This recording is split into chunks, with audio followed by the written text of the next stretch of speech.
Morning, everyone, and thank you, GBBC, for having me. I'm thrilled to be here. My name is Olivia Vande Woude. I am the tokenization lead at Ava Labs, which promotes the growth and adoption of the Avalanche blockchain network.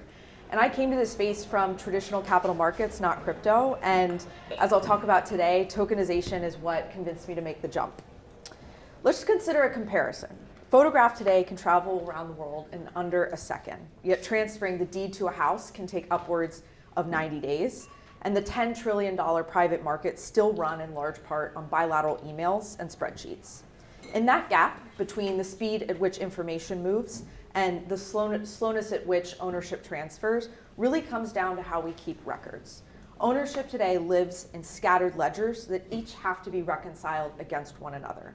A blockchain collapses that. It's a single shared ledger, one record of who owns what, that many institutions can read from and write to at once. And putting those assets onto a shared ledger or blockchain is what is called tokenization. So here's the thesis. Tokenization doesn't change the asset. A security is still a security. A deed is still a deed with every protection intact.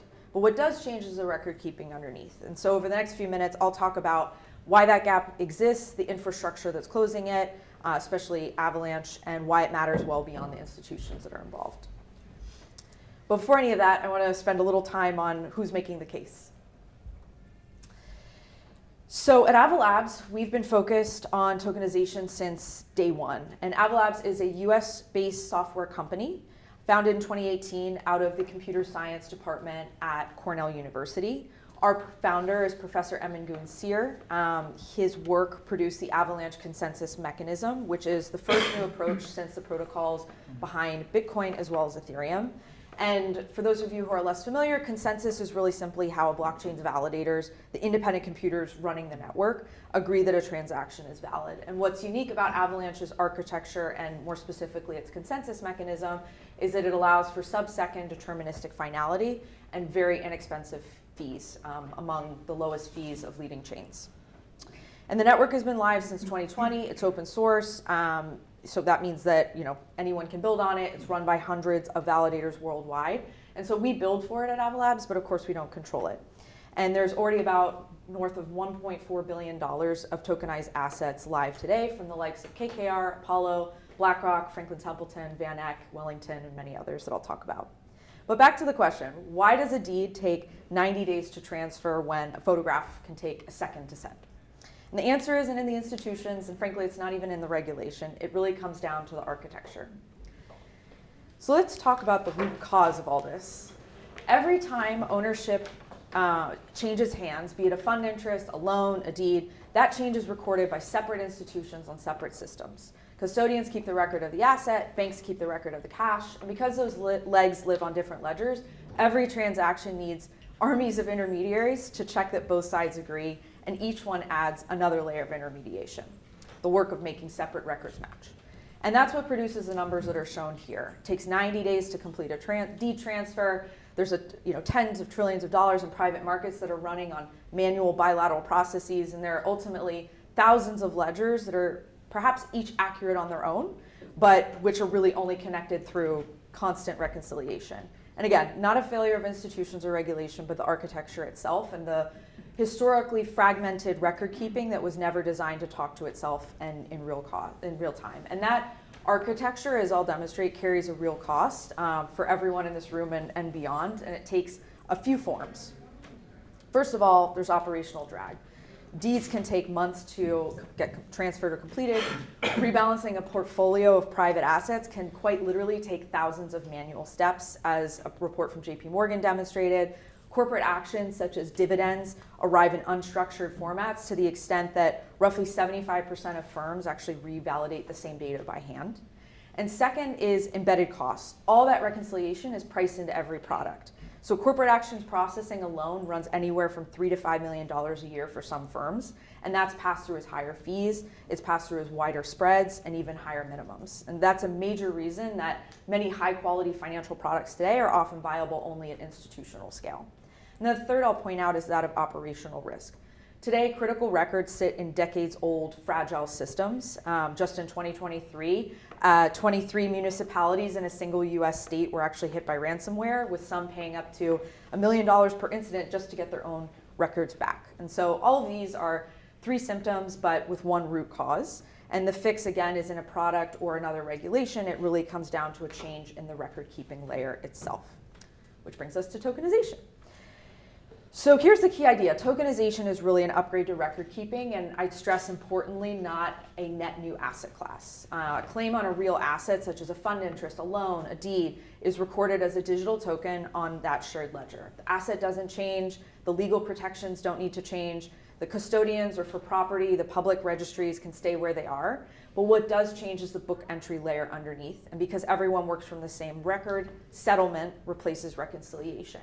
And that leads to a few gains. Finality can be sub-second, so a transfer becomes irrevocable in under a second. Cost can be sub-cent, and the ledger can run around the clock, so there's no batch cycles or settlement calendar. And when assets and cash can settle on the same infrastructure, the two sides move together or not at all, and the economics that really priced ordinary people out of good products can start to fall away. So that's the fix. The fair question now, though, is whether the infrastructure like this can be trusted with regulated assets. And briefly, here's why Avalanche in particular can. So think of a traditional single blockchain as one building. Everyone shares the same floors, elevator, congestion. And when one application gets busy, everyone slows down and everyone's costs can spike. And Avalanche blockchain, I would argue, is built more like a city.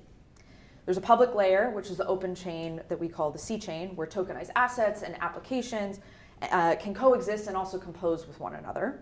And then there are also custom chains that we call L1s, or sovereign blockchains, that an enterprise or an institution, for example, can launch for its own uses, with its own validators, rules, and fees. And performance is isolated so that a surge of activity anywhere else on the network never touches a given bank's cost or speed, for example. And the bank gets predictable throughput on infrastructure it can, again, configure to its own requirements while staying connected to the public liquidity layer if it so chooses. And one security layer, which would matter for many of us in the room, is that these chains connect through messaging built into the Avalanche protocol itself, not third-party bridges, which have been really the single largest source of hacks in this industry to date.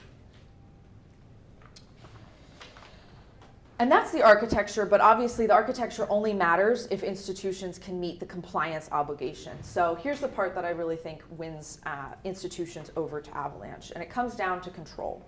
For years, institutions have faced a trade-off between public blockchains that gave liquidity but very little control, and private systems that gave control but cut them off from that liquidity and innovation.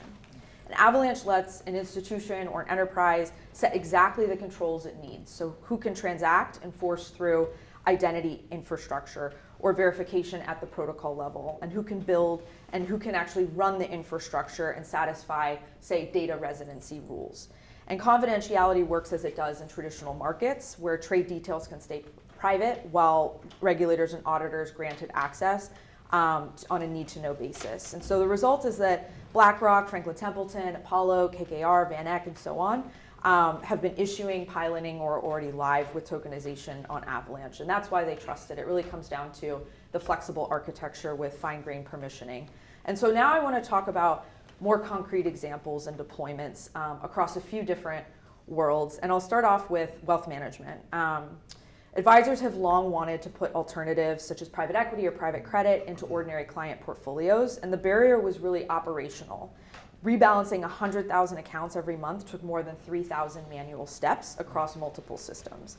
And so under Project Guardian, led by the Monetary Authority of Singapore, JP Morgan's Digital Assets Unit, in conjunction with Apollo and WisdomTree, ran this on an Avalanche-based chain. And the mechanism that mattered is that once the fund interests were tokenized or recorded as tokens on a shared ledger, rebalancing no longer meant reconciling thousands of separate records across administrators as well as custodians. It became one single automated instruction on an authoritative record. And so all of a sudden, 3,000 steps collapsed to a handful, and investor costs fell by nearly 20%. And the asset didn't change, the fund was the same fund, but the record keeping did. And so because tokenized assets in that instance could settle near instantly, clients could also stay invested instead of holding idle cash waiting for trades to clear. And that's worth about 24 basis points a year on its own, even before operational savings.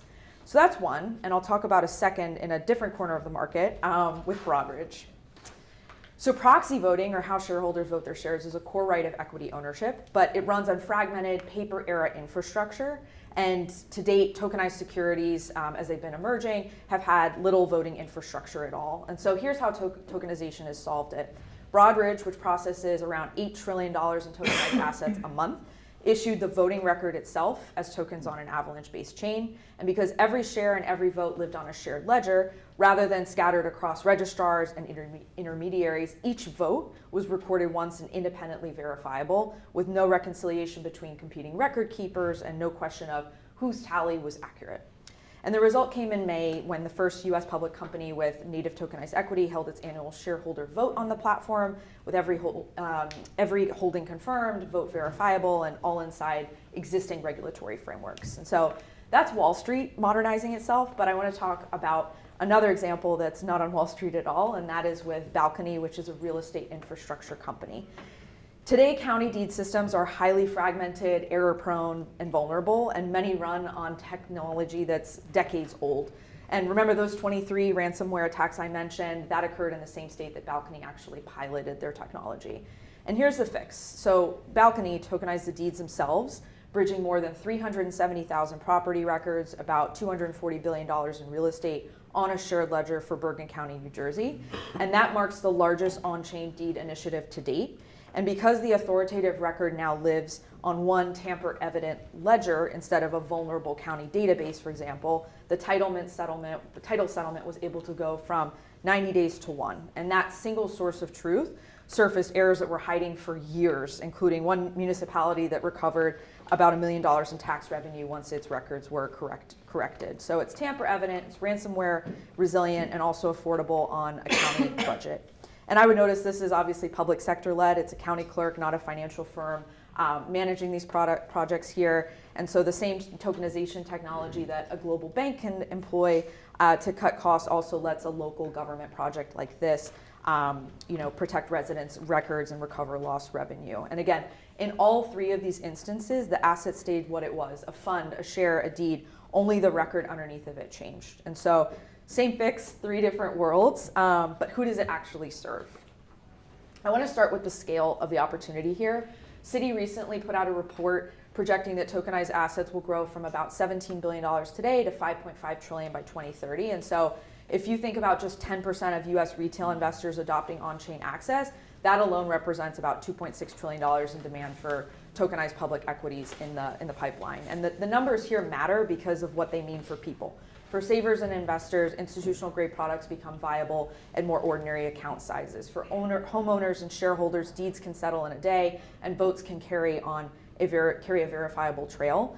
For taxpayers, municipalities can recover revenue and harden records against attack. And again, the point most underappreciated here is for regulators and law enforcement, a shared verifiable ledger means more visibility and not less. And also another important point is that end users never need to touch any of this. They see a portfolio, a ballot, a deed, their familiar UX, and the ledger runs invisible beneath the surface, the way that payments networks today do every time you tap a card. And so I'll leave you with one final question. It's really not whether tokenization takes hold, but over what time horizon and how fast. And across all this, again, the asset never changes, only the record keeping does. And history says that when record keeping gets faster and cheaper, access widens. And so going from paper checks to ACH, ticker tape to electronic trading, each upgrade let more people in at a lower cost and with better protections. And I really believe that tokenization is the next wave of this.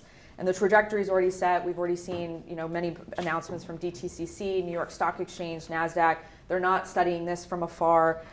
They're really building tokenization into the core issuance, trading, and settlement today.